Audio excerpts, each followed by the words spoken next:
Baik, bismillahirrohmanirrohim. Assalamualaikum warahmatullahi wabarakatuh. Salam sejahtera bagi kita semua. Selamat pagi. Pada kesempatan hari ini, kami dari kelompok 3 yang beranggotakan saya, Bambang Prastio, SHUT MEM, dan yang kedua adalah Nurul Kholida, SST MT. Dalam kesempatan ini akan mencoba memaparkan terkait tugas agenda 1 dengan topik analisis isu kontemporer dalam rangka Latsar CPNS Kemdikbud tahun 2022 golongan 3 angkatan 3. Baik, selanjutnya untuk slide yang kedua, yaitu terkait isu-isu global aktual yang ada di Indonesia saat ini. Yang pertama, terkait berita kriminalitas di tubuh Polri, yaitu kita sudah dengar bahwa terjadi pembunuhan berencana Brigadir Polisi oleh Jenderal Polisi. Kemudian terkait korupsi pejabat di perguruan tinggi, KPK menggelar operasi tangkap tangan atau OTT terhadap pejabat PTN di Lampung. Kemudian yang ketiga adalah bullying pada anak. Aksi ini merupakan perundungan setubuhi kucing di Tasikmalaya. 3 tersangka masih anak-anak. Baik, itu adalah isu-isu secara umum dalam konteks global yang ada di Indonesia yang pada saat ini menjadi pembicaraan di Indonesia. Kemudian selanjutnya untuk slide yang ketiga akan dilanjutkan oleh kawan saya, yaitu Nurul Kholida, SST MT.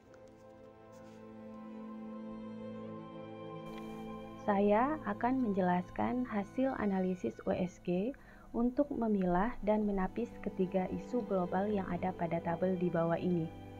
Metode USG adalah salah satu metode untuk menyusun urutan prioritas isu yang harus diselesaikan. Caranya dengan menentukan tingkat urgensi, keseriusan, dan perkembangan isu dengan menentukan skala nilai dari 1 sampai dengan 5. Berdasarkan tabel matrik penilaian kualitas isu di atas, maka dapat ditentukan isu yang dapat dibahas yaitu tentang kriminalitas di tubuh Polri atau pembunuhan berencana Brigadir Polisi oleh Jenderal Polisi, karena tingkat urgensi, keseriusan, dan perkembangan isu lebih tinggi dibandingkan dengan 2 isu lainnya. Kasus ini menyita banyak perhatian publik karena adanya kesimpang siuran berita yang sebenarnya, tidak kooperatifnya saksi, kunci dalam memberikan jumlah keterangan, hingga pemalsuan bukti yang dilakukan oleh tersangka. Selain itu, kasus ini banyak menyeret beberapa petinggi Polri, sehingga menyebabkan kepercayaan publik terhadap institusi Polri menurun dalam penegakan hukum di Indonesia. Kasus ini diharapkan segera diselesaikan agar spekulasi masyarakat mengenai masalah ini tidak berkembang kemana-mana.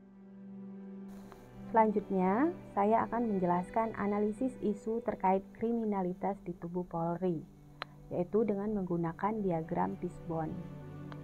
Ada 4 penyebab yang mendorong terjadinya pembunuhan Brigadir Polisi oleh Jenderal Polisi. Yang pertama dari sisi personal, yaitu adanya niat atau rencana untuk melakukan pembunuhan. Kemudian, sikap temperamen, egois, dan serakah yang mendorong untuk menghabisi nyawa korban. Kemudian yang kedua dari sisi lingkungan, yaitu memiliki kekuasaan di instansi kerja. Selanjutnya kurangnya pengawasan dari instansi kerja. Yang ketiga yaitu dari sisi informasi dan komunikasi. Informasi tidak valid dan tidak transparan dan mudah percaya. Yang terakhir yaitu dari sisi budaya kerja. Adanya senioritas dan kemudian pembentukan karakter yang keras.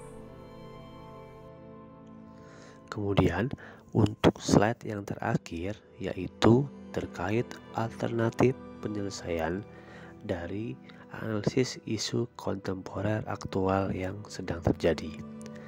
Yang pertama, alternatif penyelesaian dalam bidang tata kelola dan kelembagaan. Yang kedua, bidang pengaturan, dan yang ketiga adalah bidang hukum. Dalam bidang tata kelola dan kelembagaan, yang harus dilakukan adalah melakukan penyelenggaraan manajemen yang baik dan bertanggung jawab.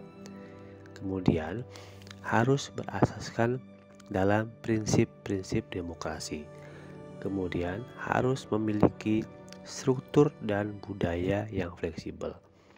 Selanjutnya, dalam bidang pengaturan, kesetaraan berpartisipasi dalam pembuatan kebijakan harus dilakukan. Kemudian, ketanggapan atas kebutuhan stakeholder atau masyarakat. Kemudian, harus memiliki masyarakat atau civil society yang kuat dan partisipatif. Kemudian, alternatif penyelesaian yang terakhir dalam bidang hukum. Yang pertama adalah kemandirian lembaga peradilan.